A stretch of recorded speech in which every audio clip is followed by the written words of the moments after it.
جیسے depression, anxiety, slip issues, panic attacks, بچوں کا بیہیویئر چینج ہونا، ریلیشن شپ پرابلم یا میڈیکل النس، تو کئی فیملیز پہلے ڈاکٹر یا کاؤنسلر کے پاس نہیں جاتی، وہ پہلے کسی پیر یا فقیر عامل کے پاس چلی جاتی ہیں۔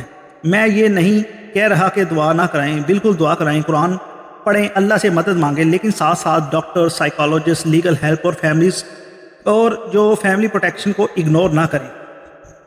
اگر کسی بچی کا بیہیویئر چینج ہو رہا ہے، وہ چپ رہتی ہے، ڈر رہی ہے، اسکول نہیں جانا چاہتی، کسی اسپیسیفک آدمی سے ملنے سے گھبراتی ہے، اسے جادو سمجھ کر اگنور نہ کریں،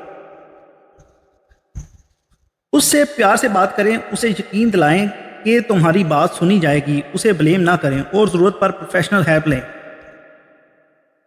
اس کیس کا سب سے بڑا لیسن یہ ہے کہ فیک لوگ صرف جہالت سے نہیں بلکہ سائلنس سے بھی پاورفل ہوتے ہیں۔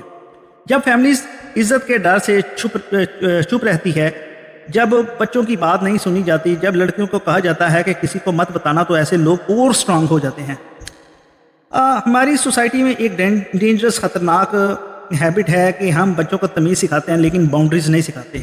ہم کہتے ہیں بڑے کی بات سنو، مہمان کو سلام کرو، چپ رہو، بڑوں سے بحث نہ کرو، لیکن ہمیں ساتھ یہ بھی سکھانا چاہیے کہ کوئی بھی بندہ، چاہے وہ رشتہ دار ہو، ٹیچر ہو، عامل ہو، پیر ہو یا فیملی فرینڈ، اگر تم انکمفرٹیبل فیل کر رہے ہو تو تم منع کر سکتے ہو۔ تمہاری باڈی تمہاری امانت ہے۔ اگر کوئی تمہیں سیکرٹ رکھنے کو کہے تو فوراً ماما، پاپا، بھائی، بہن یا ٹرسٹڈ پرسن کو بتاؤ۔ یہ باتیں بچوں کو بچپن سے سکھانی ضروری ہیں۔ اب آپ کو ایک simple family safety check list دیتا ہوں۔ اگر کوئی اسپرچول ہیلر، عامل، پیر یہ چیز کرے تو فوراً الرٹ ہو جائیں۔ وہ کہتا ہے کہ ٹریٹمنٹ کے لیے پیشنٹ کو کیلا چاہیے، وہ کہتا ہے کہ روم بند ہو، وہ کہتا ہے کہ کسی کو بتانا نہیں، وہ کہتا ہے کہ ڈاکٹر کی ضرورت نہیں، وہ بار بار پیسے ڈیمانڈ کرتا ہے، تو فیملی کے کسی ممبر کو آئسولیٹ کرتا ہے، تو وہ ڈراتا ہے کہ اگر میری بات نہ مانی تو تباہی آ جائے گی۔ وہ پرائیویٹ فوٹوز، ویڈیوز یا پرسنل ڈیٹیل مانگتا ہے، وہ ٹچ یا فزیکل کانٹیکٹ کو علاج کا حصہ بتاتا ہے۔ دوستو، ان میں سے ایک بھی چیز ہو تو سمجھ جائیں کہ میٹر سیریس ہے۔ یہاں ایک اور امپورٹنٹ بات، اگر کسی کے گھر میں واقعی روحانی مسئلہ لگتا ہے تو بھی سیف طریقے کے ساتھ جو ہے نا فیملی ممبر پریزنٹ ہوں، کسی ریپیوٹیبل اسکالر کے ساتھ مشورہ کریں اور ہر چیز ٹرانسپیرنٹ ہو۔ اسلام میں حیا، عزت، پرائیویسی اور پروٹیکشن بہت امپورٹنٹ ہے۔ کوئی بھی شخص جو دین کا نام کے ساتھ خوف لائے، فیملی کو توڑ کر کنٹرول کرے، یہ کسی کی ڈگنیٹی ہرٹ کرے، وہ ہیلپر نہیں ہو سکتا۔ اب بات کرتے ہیں لا کی۔ برطانیہ کے اندر اس کیس میں کورٹ نے ایکیوزڈ کو لائف امپریزنمنٹ دی ہے اور منیمم کم از کم 20 سال جیل کا کہا ہے۔ یہ میسج کلیئر ہے، چاہے کوئی اپنے آپ کو ریلیجس ہیلر ہی کہے، اسپرچول گائیڈ کہے یا کسی بھی نام سے پیش کرے، اگر وہ ٹرسٹ کا مس یوز کرے گا تو لا اسے چھوڑے گا نہیں۔ پاکستان میں بھی ہمیں ایسے کیسز کو سیریس لینا ہوگا۔ فیملی پریشر، عزت کا ڈر اور لوگ کیا کہیں گی کی وجہ سے بہت سے کیسز رپورٹ نہیں ہوتے، اور جب رپورٹ نہیں ہوتے تو پریڈیٹرز جو ہے وہ جو شکار کرنے والا ہوتا ہے اور جو فراڈیے لوگ ہوتے ہیں سوسائٹی میں گھومتے رہتے ہیں۔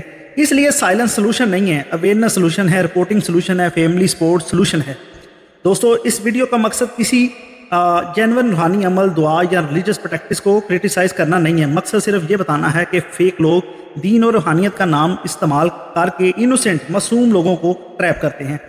آپ دعا بھی کریں، اللہ سے مدد بھی مانگیں، لیکن اپنی فیملی کی safety, legal protection, medical help اور کامن سینس کو کبھی اگنور نہ کریں۔ اور سب سے امپورٹنٹ بات، اپنے گھر کے بچوں اور لڑکیوں کی بات کو لائٹ نہ لیں۔ اگر وہ کہتی ہیں کہ کوئی بندہ عجیب بیہیو کر رہا ہے، کوئی ڈر لگ رہا ہے، کوئی انکمفرٹیبل فیل ہوتا ہے، تو فوراً ان کی بات سنیں۔ انہیں یہ فیل نہ کروائیں کہ وہ غلط ہے، انہیں یہ فیل کروائیں کہ فیملی ان کے ساتھ ہے۔ تو ناظرین، آج کی ویڈیو کا فائنل میسج، جادو اور بد روحوں کے نام پر ڈر بیچنے والوں سے ہوشیار رہیں، دعا کریں، لیکن دھوکے باز لوگوں سے جو ہے وہ بچنے کے لیے اویئرنس کی ضرورت ہے۔ اگر کوئی بندہ آپ کے سیکرٹ آئسولیشن اور فیئر کے جو تھرو کنٹرول کر رہا ہے، مینیپولیٹ کر رہا ہے، تو آپ مجھے کمنٹ میں بتائیں، کیا ہماری سوسائٹی میں فیک آمیز کے خلاف زیادہ اویئرنیس ہونی چاہیے، اور کیا اسکولز اور فیملیز کو بچوں کو سیفٹی اور باؤنڈریز میں کے بارے میں سکھانا نہیں چاہیے؟ ویڈیو پسند آئی تو لائک شیئر ضرور کیجیے گا، چینل کو سبسکرائب کریں اور اس ویڈیو کو ان لوگوں تک ضرور شیئر کریں جنہیں یہ سوال جن کو یہ اویئرنیس چاہیے۔